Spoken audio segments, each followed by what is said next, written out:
Peace, everyone. Welcome back to another live BABTalk. This is episode 9. I'm Geechee. Got brother Safo here, and we have esteemed guests. I'll let the young gentleman introduce himself. But today we're talking about economic justice and sustainability and public policy. And Mr. Leo, we'll let you introduce yourself.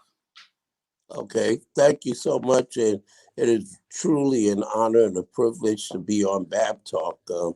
My name is Leo Woodberry, and I'm the pastor of Kingdom Living Temple and also executive director of New Alpha Community Development Corporation, both of which are located in Florence, South Carolina.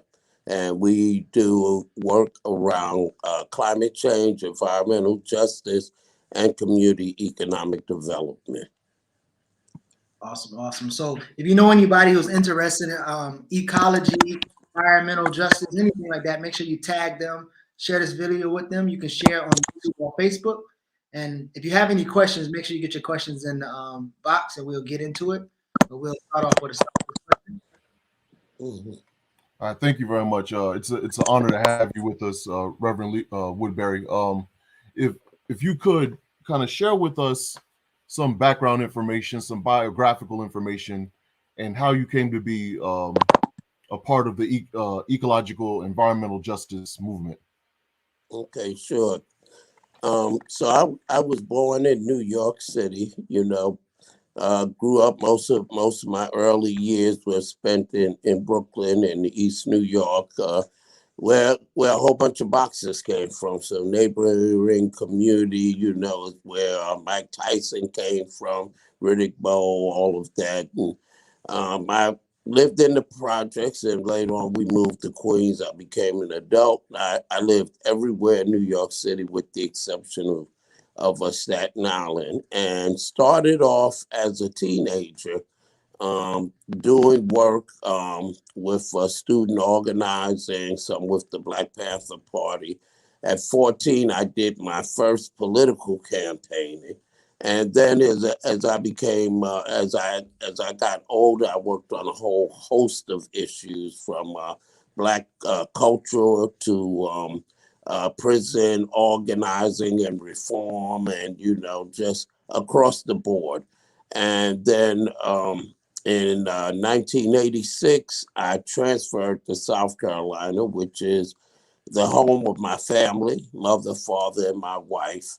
And transferred. I was working with AT&T at the time, and got involved with environmental issues when we had a community center where we were mentoring 100 Black children. And we did all the traditional things that you do with a mentoring program, resisting peer pressure, nonviolent conflict resolution, etc. And then we got to the health part, and we were talking about avoiding teen pregnancy, and someone gave me a fish advisory from the South Carolina Department of Health and Environmental Control.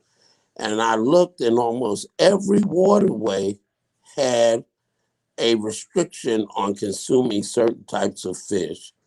And it said quite clearly that if women of childbearing age and children consume too much of fish that would have mercury contamination, they may have learning development problems. And so, outraged because I fish, and feeding fish to my family that was on those lists. I wanted to know where the mercury came from. I found out it came from coal-fired electric plants.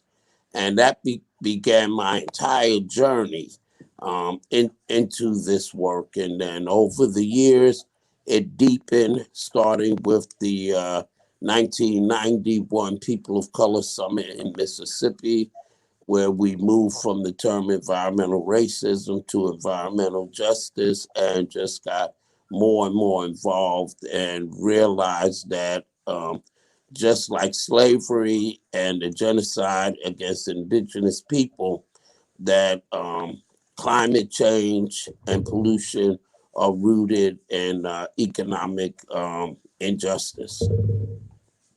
So I'm glad you mentioned about racism and environmental justice.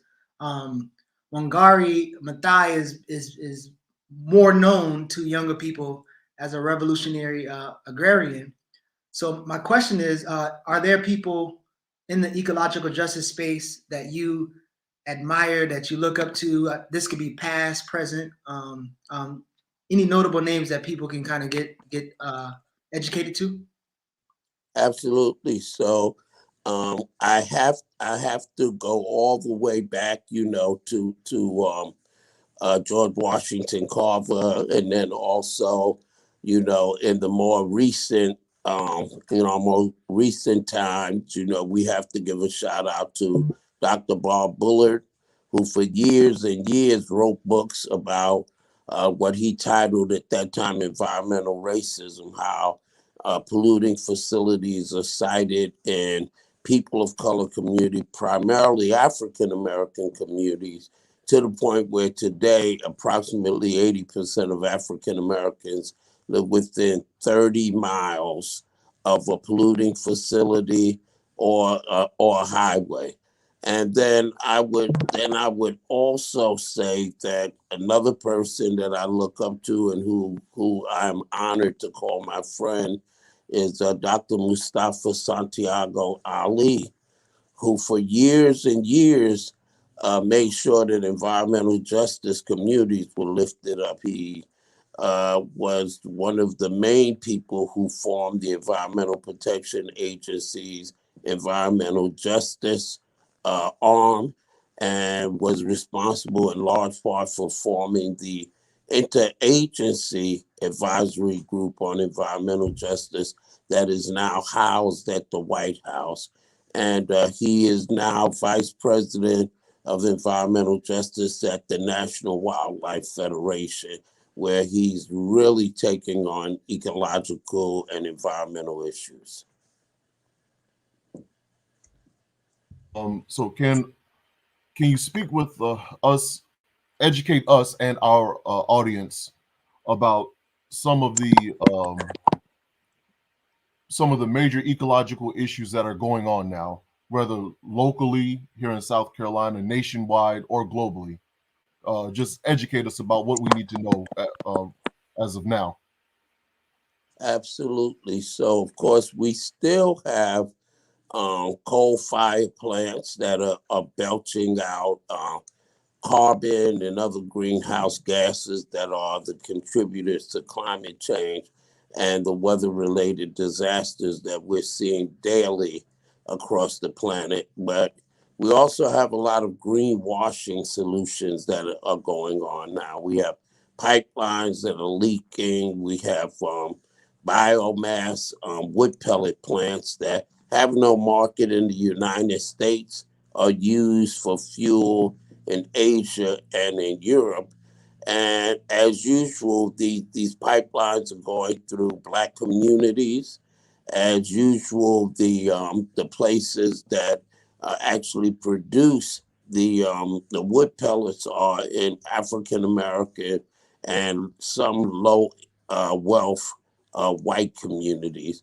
And the big problem with that is that they are absolutely devastating our forests with clear cutting and continuous logging. And we have what I like to call forested communities, communities that are predominantly African American in rural areas. And we've been to Virginia, North Carolina, and South Carolina, Alabama, Mississippi, where these rural communities are experiencing more frequent and more intense flooding. And everywhere we go, people say that the flooding is worse because of the logging. So where they're logging, also you have increased flooding. You have, and with the flooding, you get contamination in wells, and many people who own wells are low income people and elderly people who, particularly those who worked in fields and did domestic work. And because the I almost said owners, the people who worked them did not have to pay in the Social Security for them until the 1960s. Most of them are on SSI, and I've never seen an SSI check that was over $800 a month.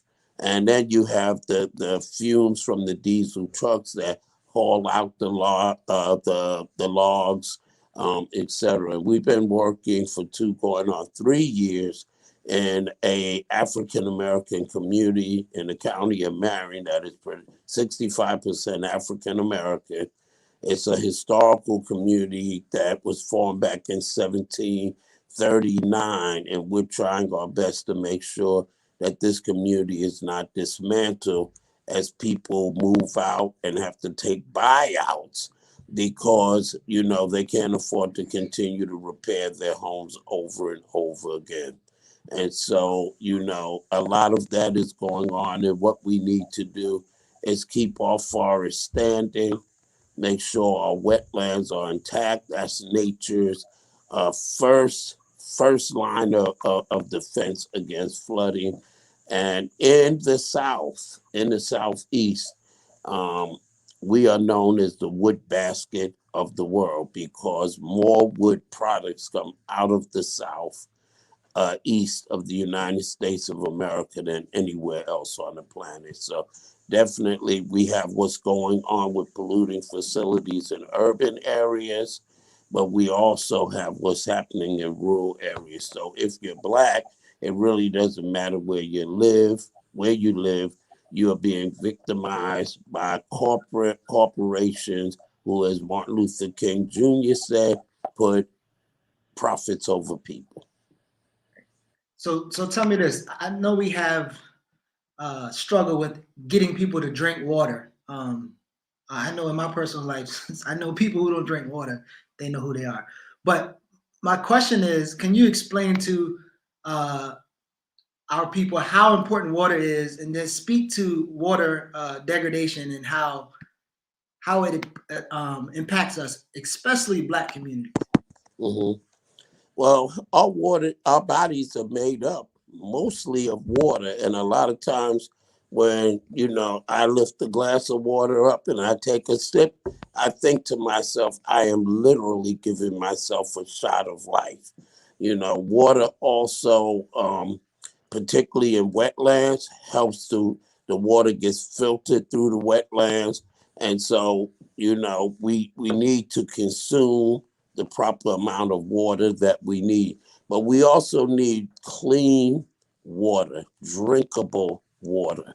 And because so many people of color and low income whites tend to live in older buildings where there's lead pipes, and we wind up with incidents of lead getting in the water in Flint, Michigan, in Newark, and Denmark, South Carolina, and these old water treatment centers that are based on the old Roman aqueducts system, which is outmoded. So it's very important that we drink water, that we have access to water, but we also need water that is clean and that doesn't cause health problems and diseases. And so one of the things that we've been working on, and we have a demonstration project at Kingdom Living Temple or Church, is an off-grid, not connected to electricity, an off-grid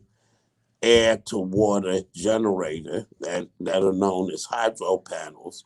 And we have 4 units, and these panels work off of solar.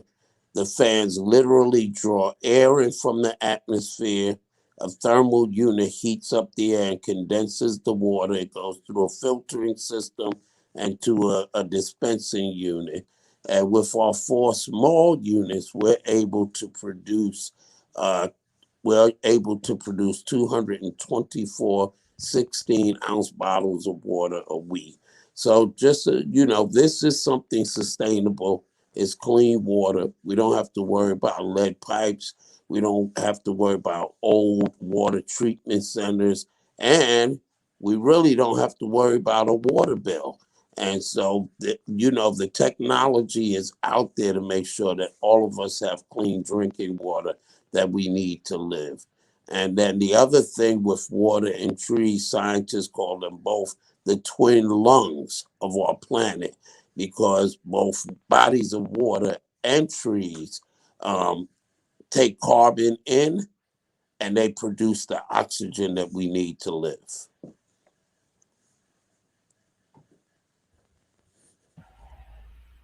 So it's the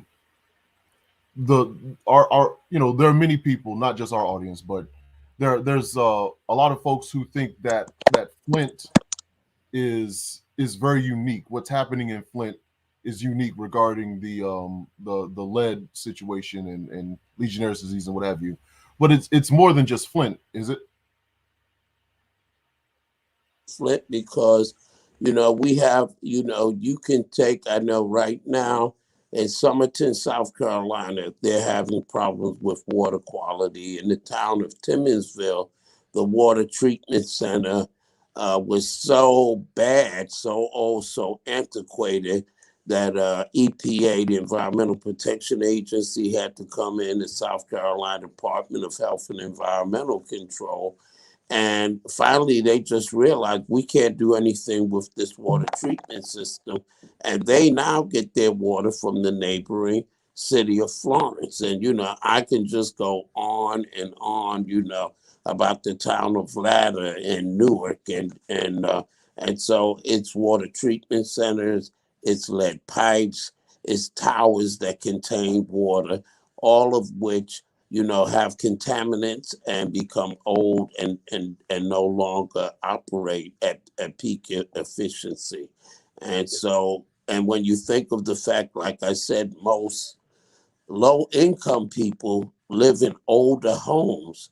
And so if you're living in a house that was built before 1978, there's a very good chance that you're living in a house that has lead pipes and that has asbestos in it. And so the problem is much bigger than what people realize, which is why the infrastructure bill that was recently passed, part of that is allocating money to replace the pipes in the United States of America. So this is a problem that exists everywhere. People just don't know how severe the problem is. Mm-hmm. So we recently had correct me if I get the number wrong, but COP26. It was the COP26, and you found it necessary, Reverend Woodberry, to boycott the COP.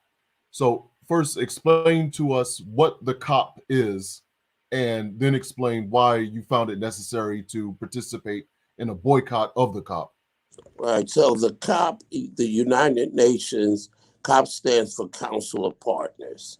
And so you have up to 200 countries or more that come together. And the 26 means that the first COP started 26 years ago.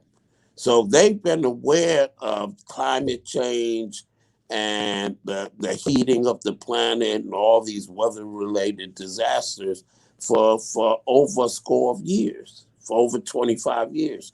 And so at the COP, they come together to decide what can they do to deal with these problems.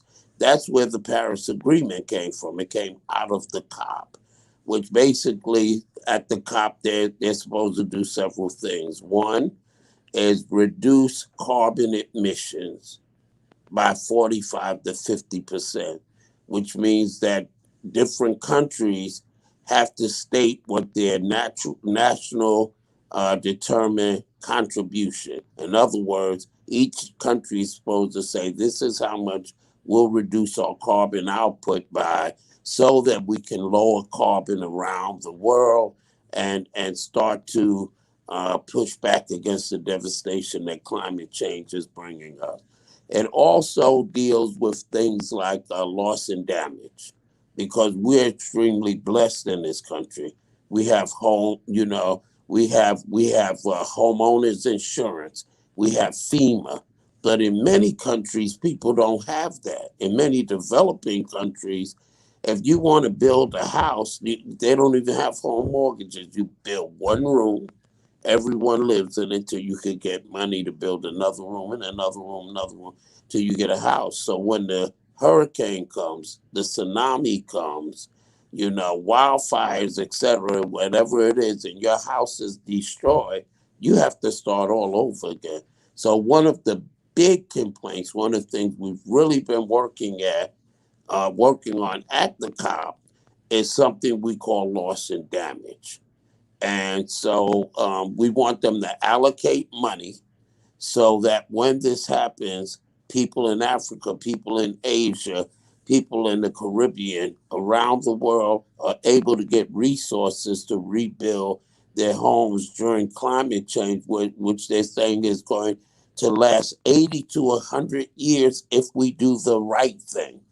And then the last thing is that there was supposed to be implemented a green fund where the countries agreed that they would put together $100 billion and allocate that $100 billion a year to developing countries so that they didn't have to go the fossil fuel route and pollute the environment as they try to build out their economy.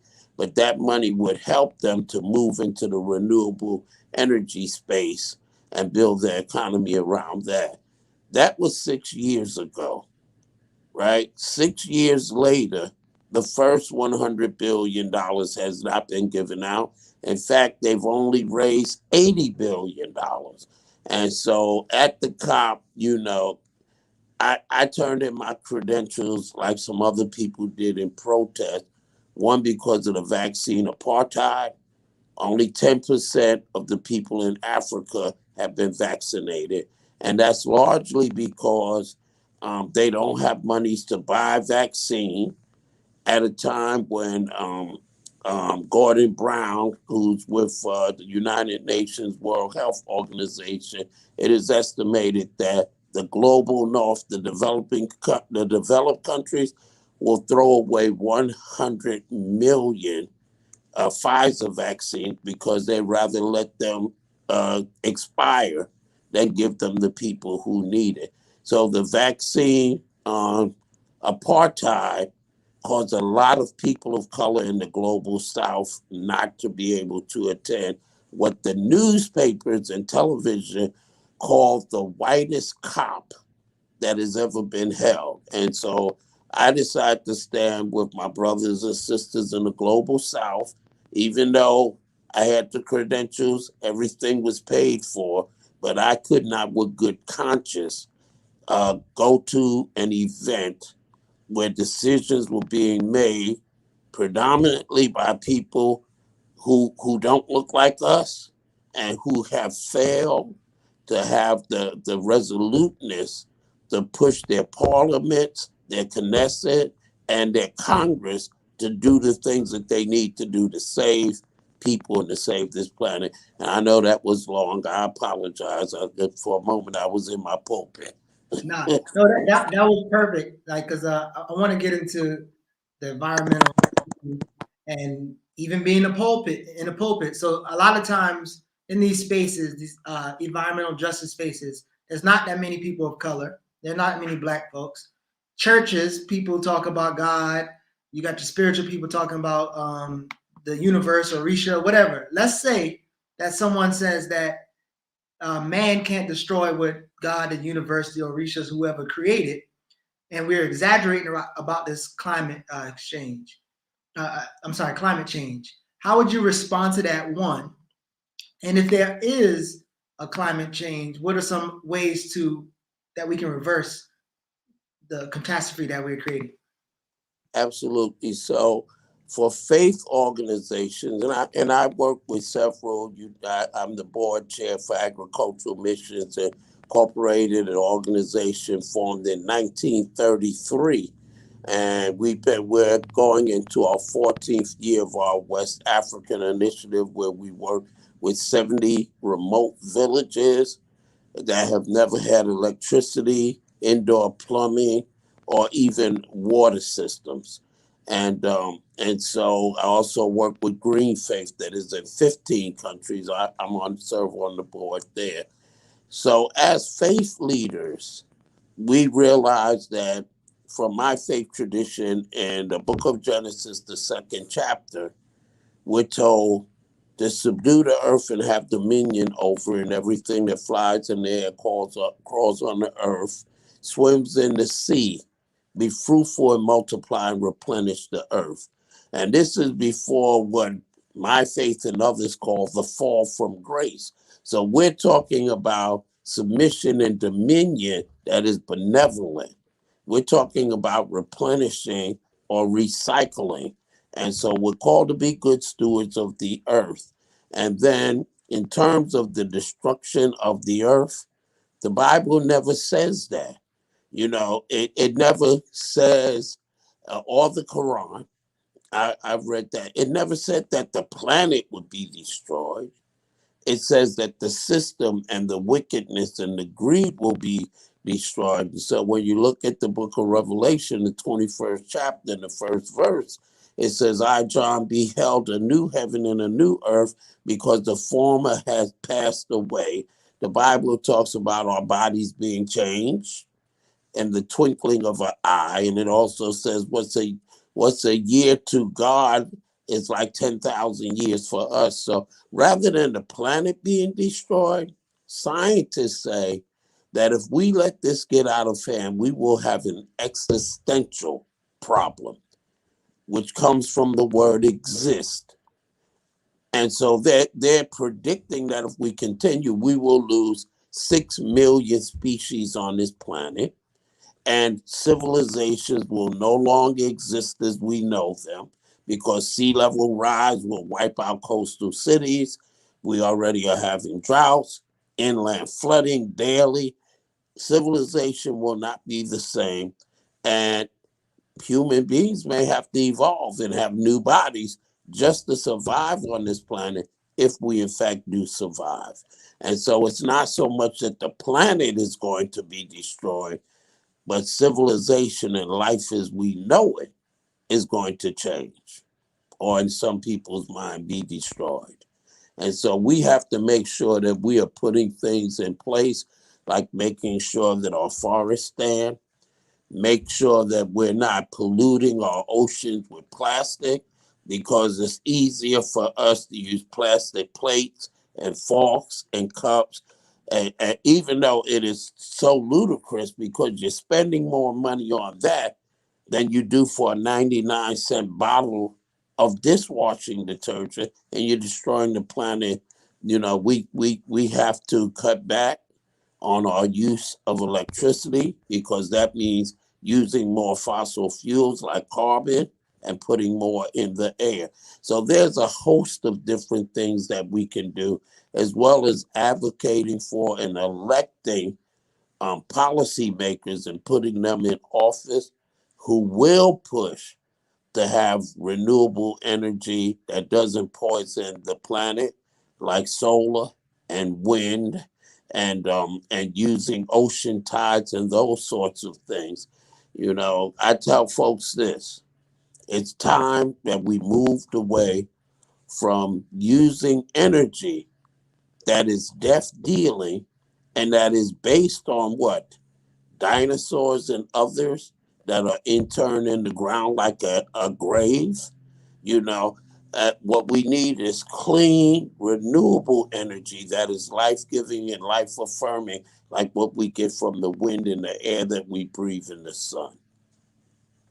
Absolutely. So I want to make sure you get your questions in. We are halfway through the interview before Safo asks his next question, but make sure you have your questions in the chat box on Facebook or YouTube, and share this link with anybody who is interested in, well, actually everybody. They should be interested in ecological environments as they are economics. Go ahead, Brother Safo. So, Reverend, you are one of the premier leaders and thinkers in the ecological justice movement, especially here in the United States. In your experience, can you tell us a little bit about the racism and discrimination within the movement itself? Why does it seem that the entire movement is centered around one white woman, Greta Thunberg, when there are, you know, literally dozens of global leaders of color who are also stepping forward and leading the fight against environmental racism and for environmental justice?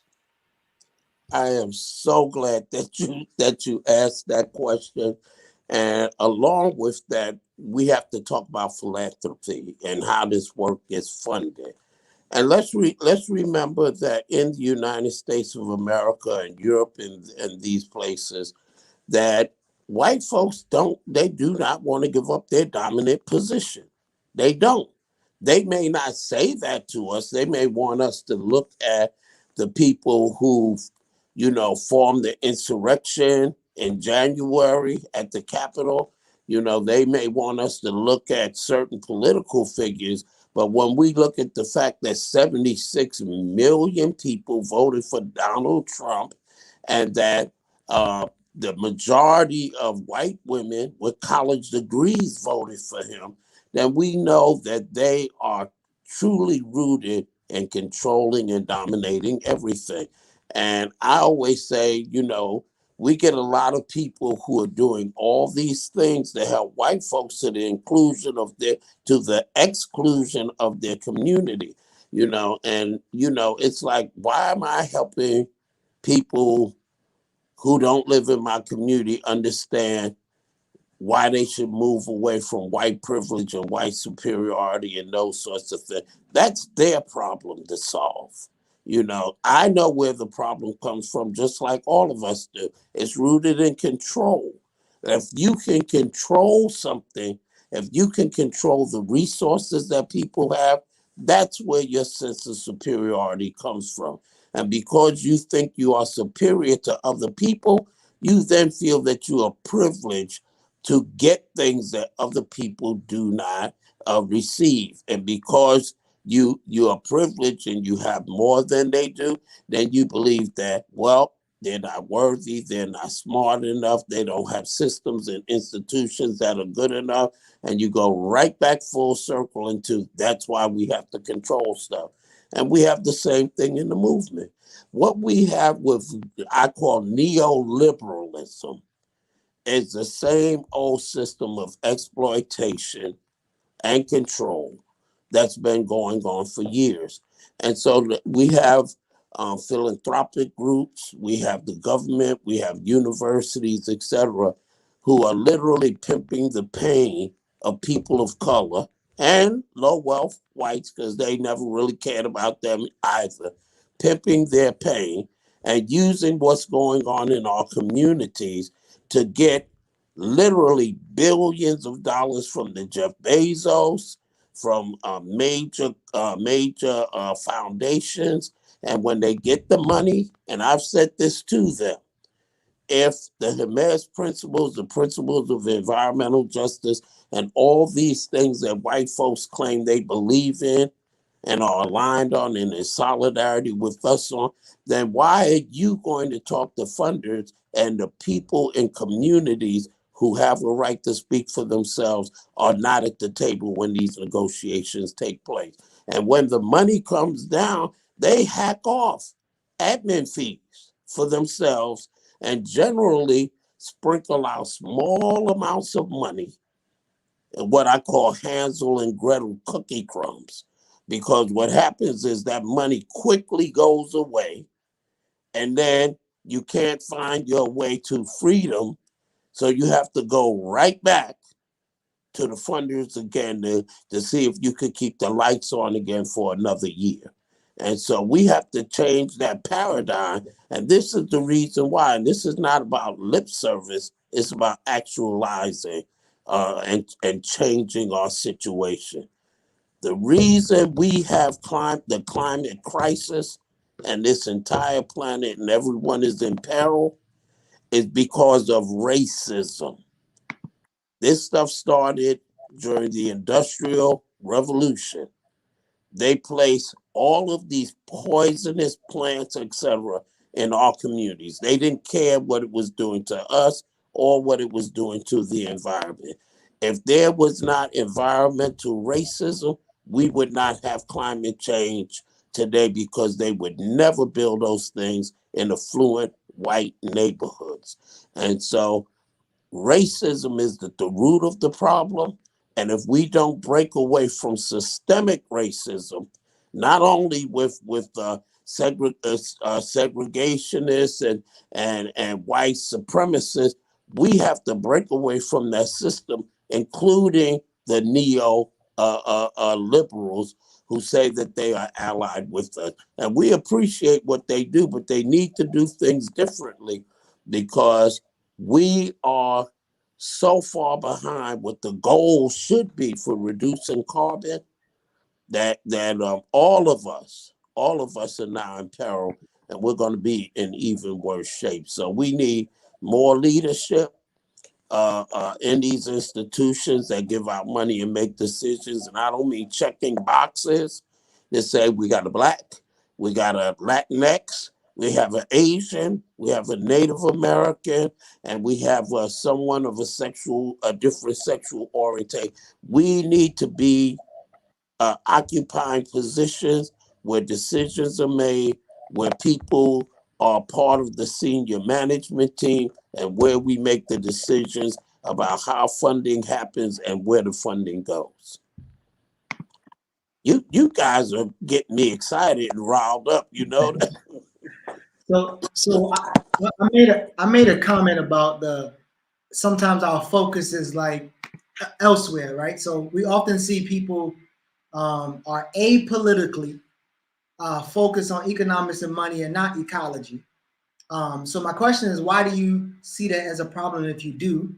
And then also, I want you to respond to this concept of generational wealth. Bro Diallo gave a quick definition of it last week, and I want to, get your take on if you would agree with that definition while you're explaining why you think people focus on economy and economics more than they do ecology. Real world impacts on her life. And finally, generational wealth. Generational wealth is only the quality of the land, the quality of the air, the quality of the water, and the quality of the social relations. That is what generational wealth is. So again, that definition, I want you to respond to, and then also why you think we are so disconnected from ecology and focus on economics and economy. I agree with his definition.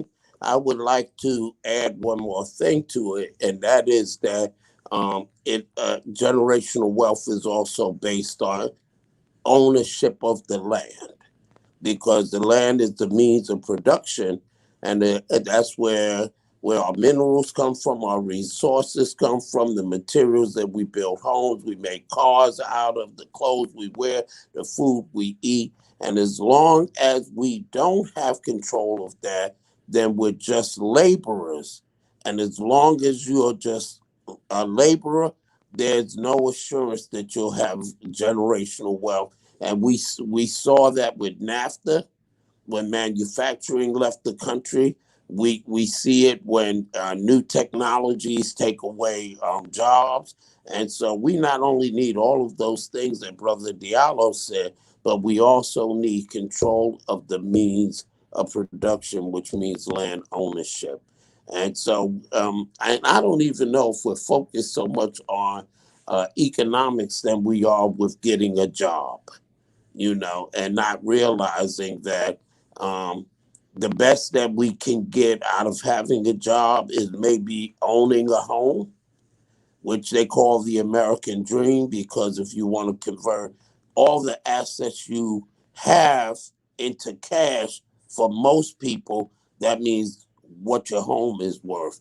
And so I say more that we need control of the means of production, and we have to have more entrepreneurial opportunities. And from there, we work for ourselves. But that's not where we are. We're caught up in a myth and a lie where we think, as Carl Anderson says, we think the answer is sweat. So give me a ball, so I can sweat on a football field, a baseball field with a tennis racket. You know, let me into the entertainment realm so I can sweat while I sing and I dance. You know, those are all solutions that keep us enslaved economically. So we have to, and then the thing about the ecological piece is the same thing with the land. If you don't have control of your water, if you don't have control of the trees, if you don't have control of the grasses and all of these things, then of course someone else is going to have control and they're going to exploit and extract the wealth that you have in your community. And so all of those people, all of those things come together.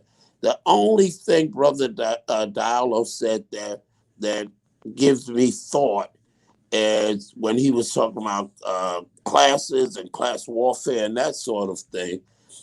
We have classes, but really, are black people in a class, or are we in a caste system like in India, where it doesn't matter how much money you have, it doesn't matter how light you are, it doesn't matter what academic heights you achieve.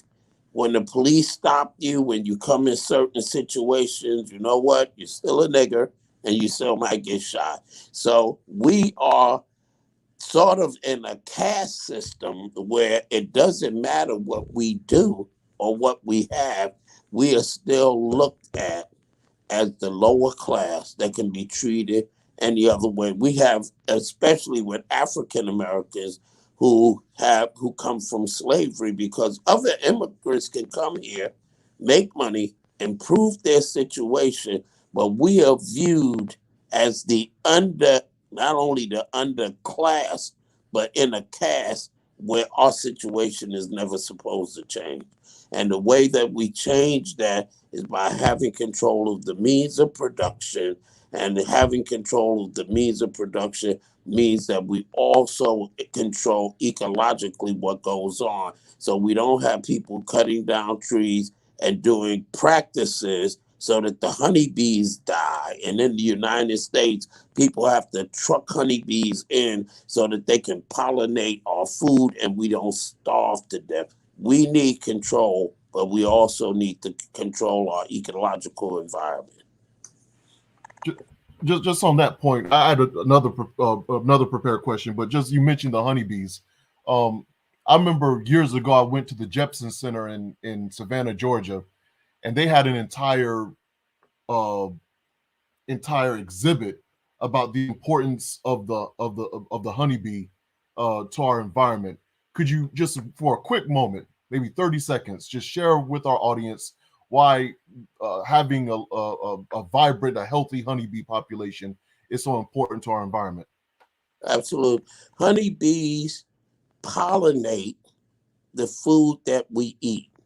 As they collect pollen on their legs, you have male and female plants, and in order to get fruits and vegetables, they have to be joined together. And honeybees are largely the part of our environment that does that. So if there are no honeybees, we're not producing food to put on our tables. So I know how a lot of us feel about honeybees. Please don't kill a bee when you see one. Wave it off. Don't kill it, especially if you want to eat. You asked me to do the quick version. Right. Good. So now my question is in regards to the issue of economic growth and ecological sustainability. Can they coexist? Is there a way that there can be consistent economic growth and ecological sustainability at the same time? Yes, but we have to fund it. That's one of the things. So when you look at what gets funded, particularly in our communities, a lot of studies, a lot of research, conferences, diversity, justice, equity, diversity, inclusion. What we're not seeing is what everyone's been talking about for years, a just transition. That communities with a history of pollution and poverty, that as we move from a fossil fuel-based economy to a clean, renewable energy economy, these communities, all communities, should not be left out, but we should be in the midst of this transformation because that's justice, and that will allow us to control the land, produce clean, renewable energy, and to move our communities from surviving to thriving. And that is the main piece. And when you look around and you go to websites, different foundations, look and see how many just transition projects are being done. Yes, demonstration projects like our hydro panel project with water. But if you look and you see, well, how many of these community-based solutions are being funded so that they could be amplified, and you take 4 panels and you turn them into 100 panels into 500 panels, and now you're producing clean water on a scale where you now can have bottling facilities and put people to work, and you also have money then to make sure that policymakers are put into office who won't pollute the water that's in our oceans and in our wetlands, etc. So the two can coexist, but we have to start funding, and we have to realistically, we need to start funding our own doggone freedom. We have fraternities, we have sororities, we have Masonic lodges, we have the Eastern Stars. We have all these groups that collect tons and tons of money. So why are we looking for towards people outside of our community to fund our freedom and our salvation, and particularly economic freedom? So I truly believe that they both can exist, but we have to create a just transition as the entire world, where are we in terms of electric vehicles? Where are we in terms of robotics? Where are we in terms of solar? Once again, that great divide, whether it's a digital divide or an educational divide, we're being left out. We're being left behind, and the only way we're going to stop it is to get liberals to fund the work that they claim that we need and they believe in, and we need to fund our own future and our own freedom from oppression and exploitation. So Rev, I want to put 3 words up here on the computer or screen, and I want you to respond to whatever comes to mind when you think of these 3 phrases, not words, but phrases. So you have liberation theology, ecological reflections, and poor majorities. What's some thoughts that come to mind when you hear those phrases? Okay. Liberation theology first is something that I believe in, but liberation theology has to evolve over time. So when we were enslaved, and there was no hope of us getting resources to help us get our freedom, or very little. So in order for people to have faith and continue to survive, we were told, endure all of this and you'll get yours by and by in the sky when you die. Then we moved to Reconstruction period. And during the Reconstruction period, people believed, hey, we can do things. All things are possible if we only believe. And so we had 10 people, Black people in Congress. We had Black mayors. Black businesses thrived, in churches. In the churches where Spelman College was birthed, where Fisk University was birthed, where funeral homes and insurance companies were birthed. But then came the backlash that came, and the Klan emerged and all of that. And because we tied our freedom to what happened legislatively with the 13th, 14th, and 15th Amendment, we looked at that and said, well, that's how we come out. That's how we restore ourselves to the position that we have. And that sort of theology went on and on until we birthed the civil rights movement, and then later on the Black Power movement. But what we need is to further evolve our theology of liberation so that it deals with the problems of today, that it deals with the permanent underclass where people are selling drugs and destroying communities. It deals with the over 72% of Black women who are single moms. It deals with the issues around people who are struggling with their sexual identity and their gender. We still tell people you'll get yours when you die by and by. We still believe that people can move forward economically. We still believe in building Black power, and we still believe in legislation, but we haven't evolved our liberation theology so that we're dealing with ecological, environmental, climate, and other issues that are literally tearing our communities apart. So I believe wholeheartedly in liberation theology, but I believe it needs to evolve. Now, what was the second one? Those was it, Joe. Just those three. Your initial response to that. So that's good. So he Okay, did the liberation theology, ecological reflections.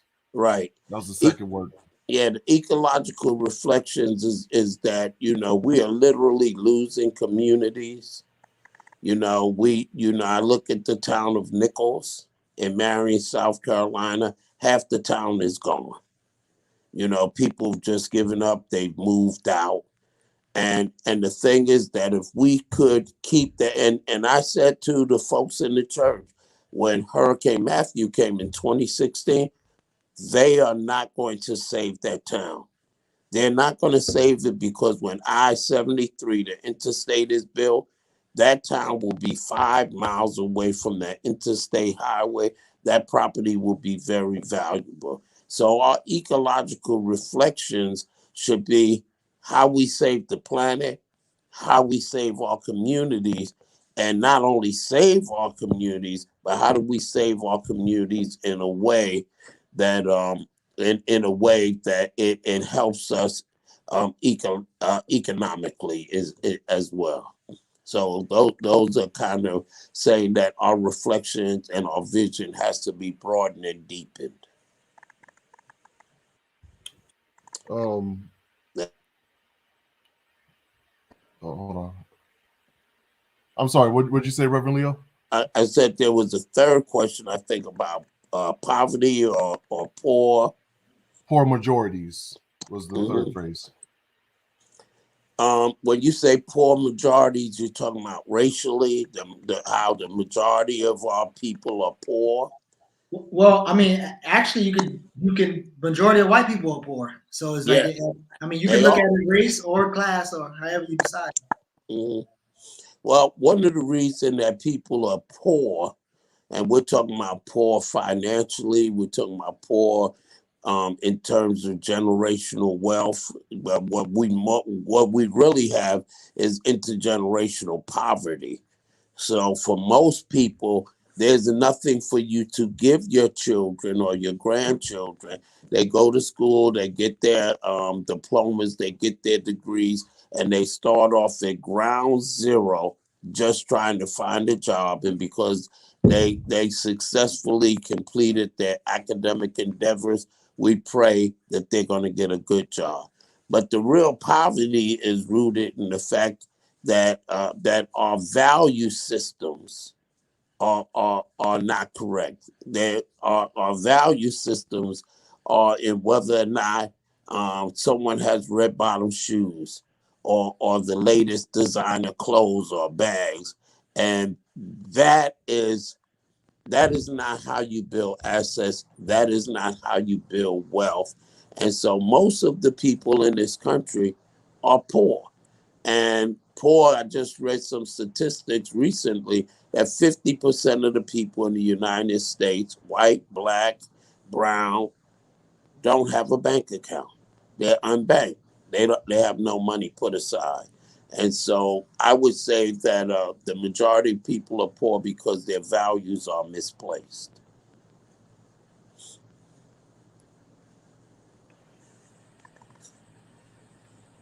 Well, so let me ask you this. So the issue of misplaced values, is that something that can necessarily be attributed to the people themselves, or is it because we live in a capitalistic system and we're constantly being bombarded, even from birth?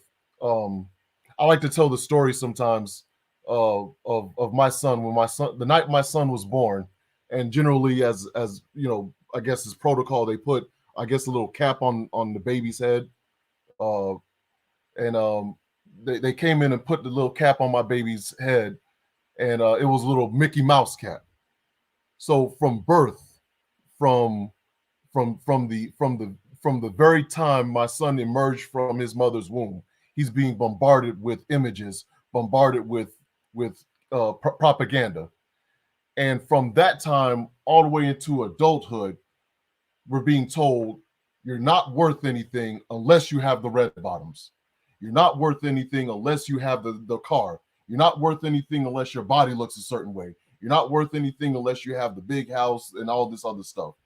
So you're having people believing all of this through years of propaganda, and when they embrace it, then ultimately they are then blamed for embracing what they've been bombarded with for years, for decades even. And so, and there's an excellent video on YouTube. I think it's about 20 minutes, called "The Story of Stuff," that talks about commercialism and how things are produced. So we live in a society with disposable products. So if you're my age or young, we remember a time when there was TV shops where you took when your television didn't work. If my father used to fix the television himself most of the time, you could repair your TV, you could repair your phone, you could repair your shoes. There were shoe repair shops, but now what is sold is disposable. It just, if you fix it, it's only temporary. And then the other thing that they do, because so many people have their self-worth based on what they wear and that sort of thing, that when fashions come out, they are so different from the next line of fashion that comes out, that if you continue to wear what you used to wear, people will look at you and say, "Oh, what you have on is out of style. How old is that?" And so if you are not mindful of buying clothing that doesn't change over the years, that have colors like what I have on, then you're constantly trying to keep up. And then they have people believing that your self-worth is based on what you have on, your self-worth. So you have people who have brand new cars. They have no money in the bank, and they're living in a home that's falling apart, but they look like they have money and they're dressed like they have money, because their self-worth, they believe, is based on the material possessions that they have, rather than the assets that they have that can continue to be produced and that can be passed down from generation to generation. Because if you know how to do those things, that just like the Fords and the Rockefellers and the Mellons, and I'm sure the Jeff Bezos and Bill Gates and others, that wealth will continue to increase as you build more assets, and each generation will live well or better than the one before. All right, so we're running low on time. So I just wanted to you had a couple of people who are have some objections to the this idea. I'm going to put this up. DJ B Love, values more than policy creates poverty. So which one would it be? If you're saying it's a issue of values versus policy, is it more so values? Is it more so policy? Or is it a combination of the two? It's a combination of the two, but today, the world that we live in, after Citizens United was passed and corporations could give unlimited funding to campaigns. So the very people who are producing the products that have people believing that these products are worth a lot and distinguish their self-worth. Let's keep in mind that these are the people who are paying for campaigns, that we have lobbyists from corporations every day who are influencing those policymakers to make the decisions that put our planet in peril, that continue racism and all these other negative things. So it's a combination of both. But money influences politics, and politics determines what policymakers you have in place. So if you want to run for president of the United States and you don't have $1 billion, lots of luck, you won't sit in the Oval Office. So one of the things that Asafa was mentioning is interesting, because when we look at policy versus behavior, your behaviors can't make you get enough monies to fund institutions to start the behavior revolution, right? Money does that. And so if money can change behaviors, I will be careful saying, oh, it's the behaviors, and not knowing that the money changed the behaviors, right? And so, and like you said, if these policy makers and these product makers are actually developing the products, they also probably developing the propaganda to make the product sell. So it's like, I don't know a business that will have products without a marketing campaign. So, yeah, I'll be very careful not to sound like we're saying people are poor because of their choices, as opposed to how systems create and create those maladaptive choices and behaviors. Remember that the change begins with us. Any change that we have, any revolution that we have, any social change begins with the individual, right? And the changes that we have, the way that we view the world, that we view society, our communities, and our relationship with others also determines what we spend our money on and how we spend our money. So when you look at the African American community, there's an unofficial boycott on our businesses. Every Sunday, you'll see us in restaurants that are owned by other people. Every day, we're in businesses that are owned by other people. But tell me how often you walk into a Black business and you see loads of Asians or people from the Middle East or white people in that business. Very, very rarely. And so our mindset, the way that we view things, we actually value other people's things more than we value our own. And so I say it's a combination of things, but it starts with us, within ourselves, our mindsets, our values. All of those things determine what we do, how we spend our money, where we spend our money, whether we're funding freedom or whether we're funding continued bondage. And so you can't separate the two, but we do have choices. And so even though we're all bombarded by propaganda daily, we can make choices on whether or not we want to buy those designer clothes. We can make choices about where we shop. We can make choices about everything we do. So we have to make the change. I refuse to say that propaganda or political systems are so omnipotent that they can't be changed. Well, I believe that they can be changed, but I think a part of it is, seeing through the conventional wisdom, I guess, the axioms, if you will, of why things are the way they are. I'm not particularly sure if we can produce any data or anything like that necessarily shows that people are poor because they spend money on red bottoms or spend too many chicken sandwiches or anything like that.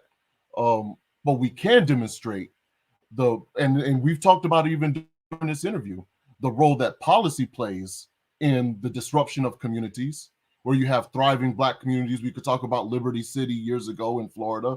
We could talk about a lot of other places where policy put that highway through the community and disrupted the community.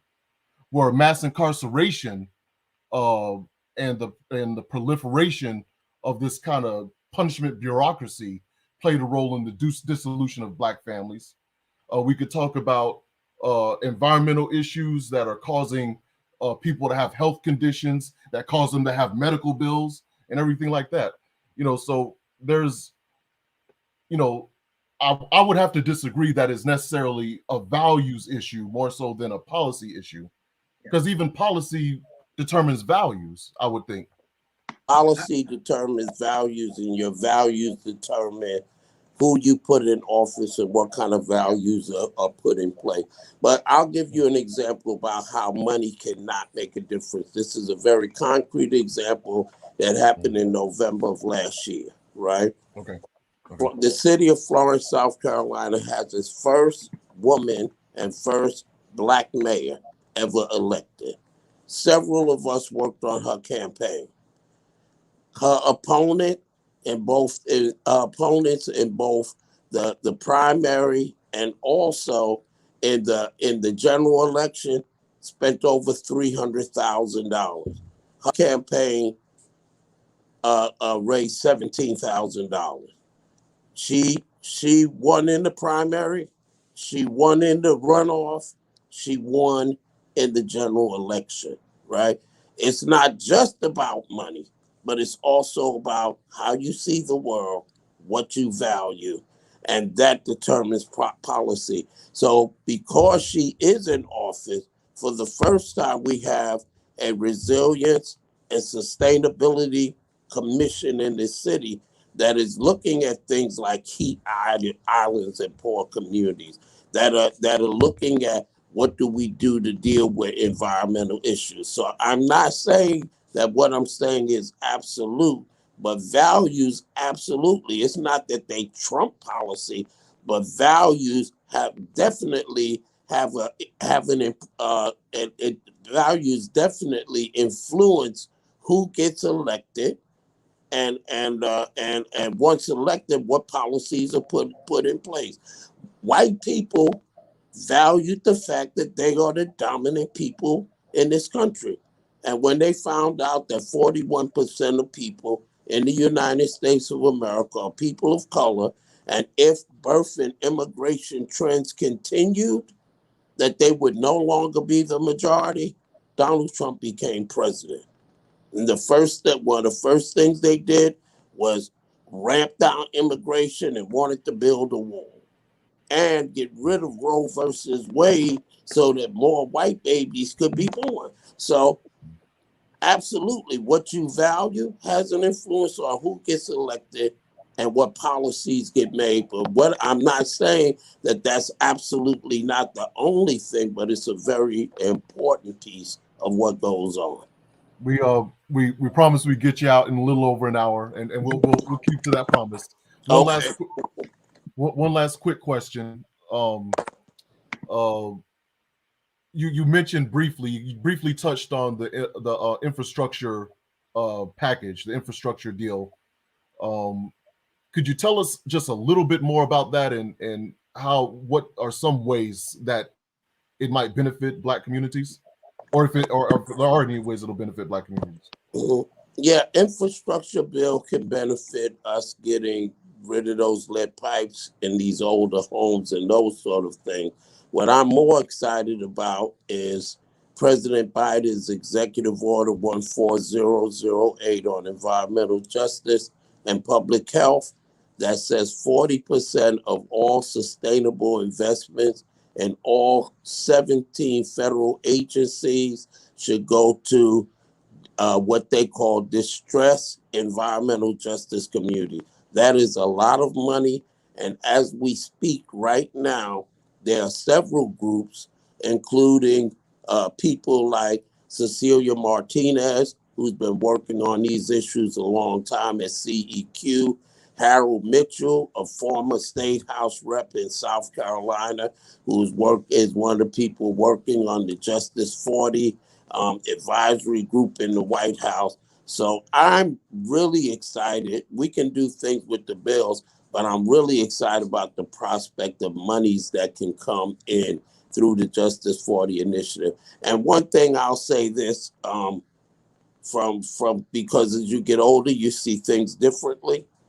It takes all of our ideas and differences to move things. There is no one major answer. So Garvey was right in building a mass movement. W.E.B. Du Bois was right when he said you have to motivate your talented tenth. You know, Booker T. Washington was right when he said cast down your bucket where you are.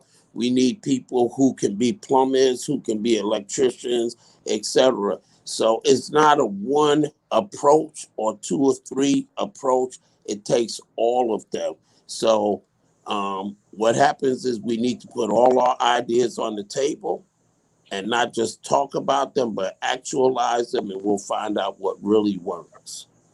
I would add, not only putting ideas on the table, but we have to wrestle with them, and the ones that need to be thrown away have to be thrown away. So like one thing that you said, Booker, no, W.E.B. Du Bois, he actually threw away the talented tip as well. So he started out with it, but he threw that shit away because it didn't panel. So sometimes when we have those ideas, we have to make sure we don't carry them on with us. But So Talented tenth. say that again. I said Barack Obama is part of our is part of our talented tenth. And Glenn Ford and a whole lot of other people tell you how much of a problem that was. Oh yeah. Well, that's a whole other discussion, but right. yeah, but Right. he wasn't completely what we hoped he would be.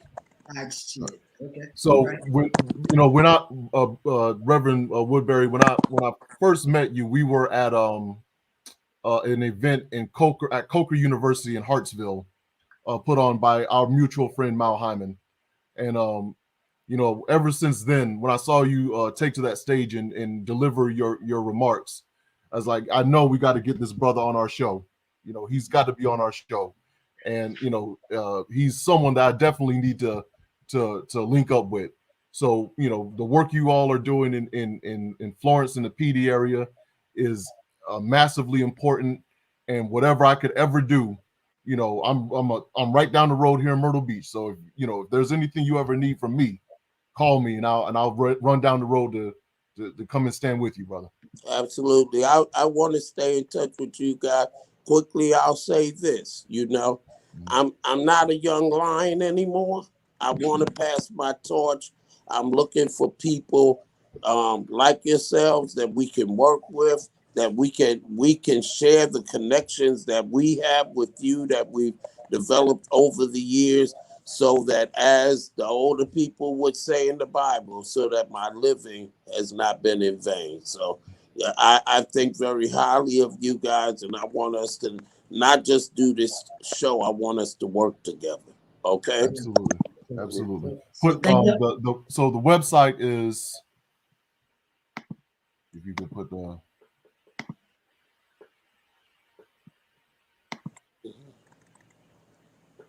I'm sorry. Oh, okay. It's up. All right. So www.newalphacdc.com. www.newalphacdc.com. So we encourage everyone to go to that website and take a look at the great work that Reverend Leo is spearheading. And what's the Reverend Leo? What's the name of your church? Our church is Kingdom Living Temple. It's right on Irby Street in Florence, and we like to describe ourselves as the church of the 21st century. So we welcome people, and our church, we do everything we do with New Alpha. We do it with at our church and with our church as well. Awesome. Absolutely. So I want you definitely to tune in next week. I know we had this ecological dialogue. Next week we're gonna have more of an economic dialogue. We'll have our brother Derek Hamilton, who's one of the leading economists in the world, I would say, but definitely in the country. He'll be on helping us break down some myths. And so again, we appreciate you coming on there. Please share. You can engage us through this show. If you are African man or woman, you can definitely study with us. We have a Bar That Build Think Tank study group. And together we just want to work as much as we can to disabuse people who are unconsciously the enemies of justice. So with that, we will say peace to you all and see y'all next time. Some foolish people out here who look at their personal relations with white folk, and they have good white friends. And I'm not doubting the sincerity of the friendship. Not at all. Not at all. I do not doubt that blacks and whites can be truly friendly, and we should be friendly as people.